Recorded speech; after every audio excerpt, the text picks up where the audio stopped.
Hi everyone, this is Monika Bedi on JEE1 channel and JEE advance के 5 years के PYQs की series में आज हम करने वाले हैं केमिस्ट्री इन एवरीडे लाइफ के PYQs। बेटा ये एक ऐसा चैप्टर है जो अगर आप बिल्कुल पास्ट में जाके देखोगे तो बहुत ज्यादा वैल्यूएबल या हाई वेटेज कैटेगरी में नहीं आता, क्योंकि इसके बहुत ज्यादा क्वेश्चंस नहीं पूछे गए हैं अब तक। बट अब अगर आप देखोगे तो 2023 में भी इसका सवाल आया है और 2024 में भी इसका सवाल आया है, जो कि मोस्टली इसी चैप्टर के इंडिपेंडेंट क्वेश्चंस हैं, which makes it an important chapter. तो इसलिए हम इसको एक बार ही पढ़ना हमारे लिए जरूरी हो जाता है। मीनवाइल बेटा मैं आपको ये बता दूं कि अगर आपने अब तक JEE1 की एप्लीकेशन नहीं डाउनलोड करी है तो इसको जरूर कर लेना, क्योंकि उसमें बहुत सारा फ्री कंटेंट है जो सम और द अदर वे में आपके लिए काफी ज्यादा यूजफुल साबित हो सकता है। चलिए स्टार्ट करते हैं JEE एडवांस 2023 का केमिस्ट्री इन एवरीडे लाइफ का सवाल। देखो इसमें क्या पूछ रहे हैं। In the given reaction scheme P is a phenyl alkyl ether, Q is aromatic compound, R and S are major products। अब आपको पहले इस रिएक्शन सीक्वेंस को कंप्लीट करना है और फिर इसको स्टेटमेंट्स के साथ में मैचअप करना है। रिएक्शन सीक्वेंस देखिए तो बहुत ज्यादा सिंपल है। अगर आपने एक बेसिक लेवल पे मेंस की ऑर्गेनिक भी पढ़ी है, मेंस भी छोड़ो, जो बच्चा बोर्ड के लिए भी पढ़ाई करता है वो भी इस रिएक्शन सीक्वेंस को बहुत इजीली कंप्लीट कर देगा। इस रिएक्शन सीक्वेंस को बेटा फिनाइल अल्काइल ईथर से हम स्टार्ट कर रहे हैं। तो ये देखो, ये फिनाइल एल्काइल ईथर ये हमने बना दिया। आप जानते हैं आपने alcohol phenol and ethers chapter NCERT में से भी पढ़ा है, मैं बहुत हाई लेवल नहीं बोल रही, एनसीईआरटी में से पढ़ा है तो आपने वो टॉपिक जरूर पढ़ा होगा, cleavage of CO bond in ethers. इस क्लीवेज में जब आप एल्काइल अराइल ईथर्स का बॉन्ड तोड़ते हो तो ये बॉन्ड यहां से टूटता है, क्योंकि इसके अंदर कार्बन और ऑक्सीजन के बीच में पार्शियल डबल बॉन्ड कैरेक्टर रहता है। तो यहाँ Q क्या बनेगा? Q will be phenol, Q will be phenol. ठीक है, क्यों क्या बन जाएगा? फिनॉल बन जाएगा। फिनॉल का NaOH CO2H3O+, ये एक बड़ी ही फेमस और इंपॉर्टेंट नेम रिएक्शन है। चैट में मुझे, चैट नहीं, कमेंट सेक्शन में मेरे को इस नेम रिएक्शन का नाम जरूर लिख के बताइएगा। ठीक है, इसका प्रोडक्ट होता है सैलिसिलिक एसिड, सैलिसिलिक एसिड। ठीक है, COOH। Alright, salicylic acid. अब इसका जब हम एसाइलेशन करवाते हैं, एसिटाइलेशन, तो हम जानते हैं कि ये किस तरीके से होता है। ये ईस्टरिफिकेशन रिएक्शन है जिसमें अल्कोहल का एसिड के डेरिवेटिव के साथ रिएक्शन करवाया जा रहा है। तो COOH एज इट इज रहेगा और यहाँ पे बन जाएगा OCOCH3। इसका कॉमन नेम होता है एस्प्रिन, एस्प्रिन, जो कि जाना जाता है किस नाम से? Acetyl salicylic acid, acetyl salicylic acid, acetyl salicylic acid. ये एनसीईआरटी का टोटल है, इसमें एनसीईआरटी के बाहर एक कदम भी अपन ने नहीं रखा है। ये रिएक्शन सीक्वेंस कंप्लीट होता है। अब कहता है the correct statement about S is, what is S? S is aspirin, acetylsalicylic acid. अब यहां से हम घुसते हैं इस चैप्टर में, केमिस्ट्री इन एवरीडे लाइफ में। It primarily inhibits noradrenaline degradating enzymes. बेटा नॉर एड्रेनलिन हमारे बॉडी का एक ऐसा केमिकल है जो कि हमारे बॉडी में मूड चेंजेस में रोल प्ले करता है। फॉर सम रीजन अगर ये केमिकल हमारे शरीर में कम हो जाए तो हमको डिप्रेशन की फीलिंग आने लग जाती है, हमें लगता है कि हम ठीक नहीं है समहाउ, और हम फिर एंटी डिप्रेसेंट ड्रग्स लेते हैं जिनके अंदर वो केमिकल्स होते हैं जो कि उन एंजाइम्स को डिग्रेड करते हैं, जो एंजाइम्स अल्टीमेटली इसको डिग्रेड कर रहे हैं। मतलब this is required for the body, हमारे बॉडी में। लेकिन अब ये जो स्टेटमेंट दिख रहा है ये तो एंटी डिप्रेसेंट ड्रग्स से दिख रहा है, क्योंकि एंटी डिप्रेसेंट ड्रग्स उन नॉर एड्रेनलिन डिग्रेडिंग एंजाइम्स को डिप्लीट करती हैं। लेकिन क्या हमारा एस्पिरिन एक एंटी डिप्रेसेंट ड्रग है? No it is not, it is analgesic. ठीक है, नॉन एडिक्टिव एनाल्जेसिक। तो ये स्टेटमेंट आपका गलत हो जाता है। सेकंड स्टेटमेंट कह रहा है it inhibits the synthesis of prostaglandin. बेटा प्रोस्टाग्लैंडिन हमारी बॉडी में एक ऐसा केमिकल होता है जो स्वेलिंग प्रोड्यूस करता है चोट की जगह पे। जैसे कि कहीं भी कोई चोट लगती है तो स्वेलिंग आती है, जिससे दर्द होता है, तो prostaglandin is the chemical which is responsible. तो जब आप एस्पिरिन जो दवाई होती है, जो कि एक नॉन एडिक्टिव एनाल्जेसिक की कैटेगरी में आती है, पेन किलर की कैटेगरी में आती है, वो इसके सिंथेसिस को इनहिबिट करती है। ये एनसीईआरटी में क्लियर लिखा हुआ है, मैं भी स्निप भी मैंने लगाया है, वो भी मैं आपको दिखा दूंगी। तो ये सही तो है, फिर भी हम बाकी दो गलत क्यों है उनको भी देखेंगे। C statement, it's a narcotic drug. बेटा नारकोटिक ड्रग्स होती हैं एडिक्टिव ड्रग्स जिनकी आदत लग जाती है, जो कि हो गई आपकी मॉर्फिन, कोडीन, हेरोइन, जो कि डॉक्टर्स के क्या काम की होती हैं, पोस्ट ऑपरेटिव पेन्स में, कैंसर के पेन में, चाइल्ड बर्थ के पेन में, बहुत माइनर क्वांटिटीज में ये ड्रग्स यूज की जाती हैं, ठीक है। लेकिन इसकी इलीगल भी सप्लाई रहती है और इसी वजह से वो नहीं होता है कि जिनमें नशे की हैबिट्स आ जाती हैं, तो वो नशे की हैबिट्स जिन ड्रग्स से आती हैं उनको नार्कोटिक कहते हैं और एस्पिरिन उस कैटेगरी में नहीं आती, तो इसको हम क्रॉस लगाएंगे।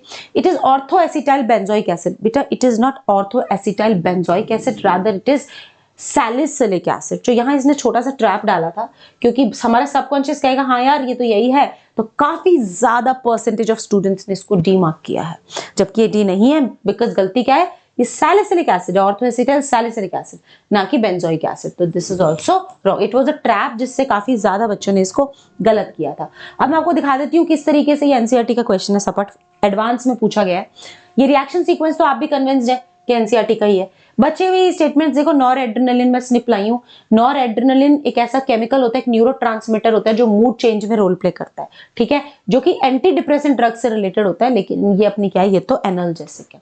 दूसरा यहाँ पे यहाँ क्लियर दिया हुआ है, आप अगर ध्यान से देखें तो बिल्कुल क्लियर दिया हुआ है कि aspirin inhibits the synthesis of chemical known as prostaglandin. अब स्टेटमेंट देखो, एस्पिरिन ही आपका final product, inhibits the synthesis of prostaglandin.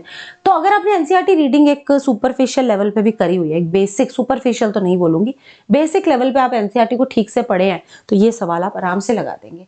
तो इसलिए मैं कहूंगी कि लेस एफर्ट टेकिंग चैप्टर है, इसको जरूर करना चाहिए। आगे बढ़ते हैं, 2024 में भी इस चैप्टर में से एक इंडिपेंडेंट क्वेश्चन है जो कि इस चैप्टर को अब इंपॉर्टेंट बना देता है, क्योंकि कुछ सालों से इसमें से सवाल आने लगे। तो ये कहता है कि एस्पर्टेम एक आर्टिफिशियल स्वीटनर है। जब को आर्टिफिशियल स्वीटनर जैसे सुक्रोलोज, एस्पर्टेम, एलिटेम, ऐसे बहुत सारे आर्टिफिशियल स्वीटनर्स हैं जो कि केमिस्ट्री इन एवरीडे लाइफ में फूड रिलेटेड केमिकल्स वाली कैटेगरी में आते हैं, ठीक है। तो एस्पर्टेम एक आर्टिफिशियल स्वीटनर है जो कि इसने खुद ही दे दिया कि डाइपेप्टाइड है, ठीक है। अब यहाँ पे थोड़ा आपको ध्यान देना था, क्योंकि ऑब्वियसली आपसे ये उम्मीद नहीं की जा रही है कि आप स्ट्रक्चर्स रट के बैठे हो, बट हाँ आपको ध्यान देना था कि उसने सवाल में ही पूरा डेटा दिया है। डाइपेप्टाइड है, डाइपेप्टाइड बायोमोलिक्यूल्स में आपने पढ़ा होगा कि अमीनो एसिड्स के अंदर पेप्टाइड लिंकेज आती है, दो अमीनो एसिड्स आपस में ज्वाइन करते हैं तो डाइपेप्टाइड बनता है। तो dipeptide aspartyl phenylalanine methyl ester, मतलब एस्पर्टिक एसिड और फिनाइल एलेनिन के मिथाइल ईस्टर का डाइपेप्टाइड जो है वो एस्पर्टेम कहलाता है, जो कि आर्टिफिशियल स्वीटनर है, ठीक है।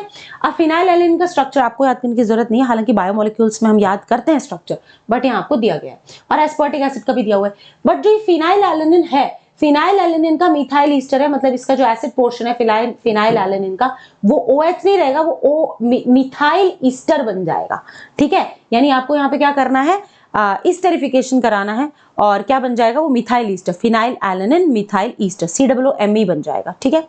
अब आपको ये करना है कि इन दोनों का डाइपेप्टाइड, सब तो उसने क्वेश्चन में दे दिया, आपको बस सही आंसर तलाशना था कि what could be the correct answer to this. तो अब स्ट्रक्चर ए पे फोकस करो। स्ट्रक्चर ए एस्पर्टिक एसिड और फिनाइल एलेनिन का डाइपेप्टाइड सुपरफिशियली देखने से लगता है, बट अगर आप देखो यहाँ पे ध्यान देना, मैं यहाँ बेसिक स्ट्रक्चर बना रही हूँ किसी भी अमीनो एसिड का।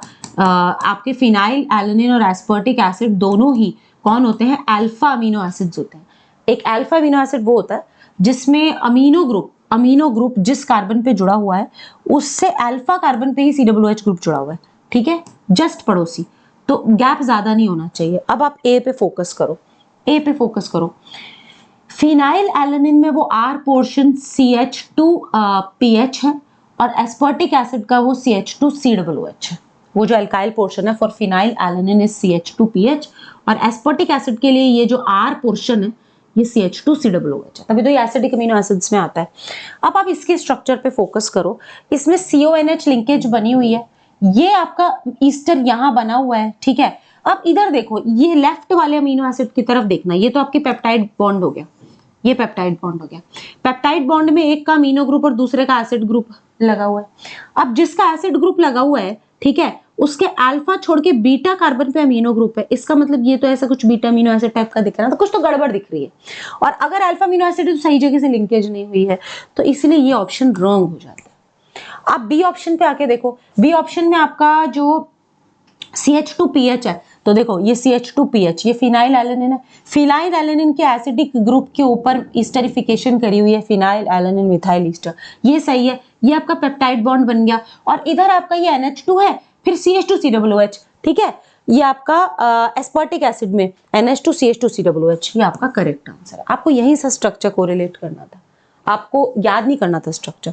इसी तरीके से आप इसको देखोगे तो इसमें भी फ्लॉ है, इसके भी स्ट्रक्चर में अगर आप देखोगे तो यहाँ स्ट्रक्चरल फ्लॉ है, ये भी गड़बड़ है। और इन द सेम वे आप स्ट्रक्चर को प्रॉपरली मैचअप करके देखोगे डिटेल से तो आपको पता लग जाएगा कि आपके ए, सी और डी तो पता ही नहीं क्या ही बनाया हुआ है। डी में मैं आपको बताती हूँ, देखो NH2, ये आपकी पेप्टाइड लिंकेज आ गई है, ठीक है। अब इन्होंने सोचो किसका बना रखा है, आई थिंक इन्होंने CH2COOH यानी कि एस्पर्टिक एसिड का ईस्टर बना रखा है। आपने ईस्टर फिनाइल एलेनिन का बनाना था, तो आपको स्ट्रक्चर पे फोकस करना पड़ेगा। ये देखो ना, मैंने आपको स्केलेटन स्ट्रक्चर बताया, एल्काइल ग्रुप बताया, एस्पर्टिक एसिड का एल्काइल ग्रुप होता है CH2COOH, जबकि फिनाइल एलेनिन का एल्काइल ग्रुप होता है CH2PH, है कि नहीं। अब इधर आके देखो, इसने किसका स्टेरिफिकेशन करा रखा है, CH2COOH का, इसका मतलब एस्पर्टिक एसिड का स्टेरिफिकेशन है, जबकि आपको फिनाइल एलेनिन का स्टेरिफिकेशन कराना था, तो इसलिए भी गलत है। तो थोड़ी सी बारीकी से करने वाला क्वेश्चन है, डिफिकल्ट इसको नहीं बोलेंगे, काइंड ऑफ जिसमें आपको थोड़ा सा ऑब्जर्वेशन स्ट्रांग रखनी पड़ती है, उस तरह का सवाल आया है। बट इस सवाल को पता है हाथ ही तब लगाओगे अगर आपने इस चैप्टर को एक लेवल पे पढ़ रखा होगा, अदरवाइज आप सोचोगे अरे aspartame, artificial sweetener, chemistry in everyday life छोड़ दो। बट ये डुएबल सवाल हो जाता है, तो ये चैप्टर इस हिसाब से एडवांस के लिए अब इंपॉर्टेंट हो चुका है, ठीक है। यहाँ देखो एनसीईआरटी के स्निप्स है, जहां ऑलरेडी आपको ये स्टेटमेंट दे रखा है जो इन्होंने एडवांस के क्वेश्चन में दिया है कि it is a methyl ester of dipeptide form from एस्पर्टिक acid and phenyl alanine. ये रहा वो स्ट्रक्चर जो कि आपको क्वेश्चन में ही दे दिया था। क्वेश्चन में आपको दोनों अमीनो एसिड्स दे रखे थे, इधर इन्होंने स्ट्रक्चर बना के दे रखा है, ठीक है। विद दैट मैं इस वीडियो को एंड करूंगी। एंड अगर एप्लीकेशन आपने अब तक नहीं डाउनलोड करी तो जल्दी से डाउनलोड कर लो। साथ ही साथ मैं आपको ड्रॉपर्स बैच के बारे में बताना चाहूंगी, जहां पे बहुत सारे लाइव क्लासेस, उन पे complete syllabus mains and advance का कवर करते हैं हम। उसके अलावा आपको प्रैक्टिस के लिए सारा मटेरियल दिया जाता है, हर एक सवाल का वीडियो सोल्यूशन आपको प्रोवाइड किया जाता है, एंड साथ ही साथ आपके mains level and advance level के टेस्ट प्रॉपरली लाइंड होते हैं। तो यही तो चाहिए होता है एक जेईई एस्पिरेंट को IITian बनने के लिए। क्या चाहिए होता है? Proper learning, proper revision, proper testing. तो ये सब आपको इस बैच में मिल जाएगा। साथ ही आपका जेईई 2027 जो बच्चे अभी 11th में आए हैं उनके लिए जो बैचेस एनर्जी है वो भी लाइव है, एंड प्रोडिजी वो है जो 12वीं के साथ साथ जेईई की तैयारी कर रहे हैं, उनके बैचेस भी हमारे स्टार्ट हो चुके हैं। तो इनका हिस्सा जरूर बनिए और देश के टॉप एजुकेटर्स से जरूर पढ़िए, ठीक है। मिलते हैं अगले वीडियो में।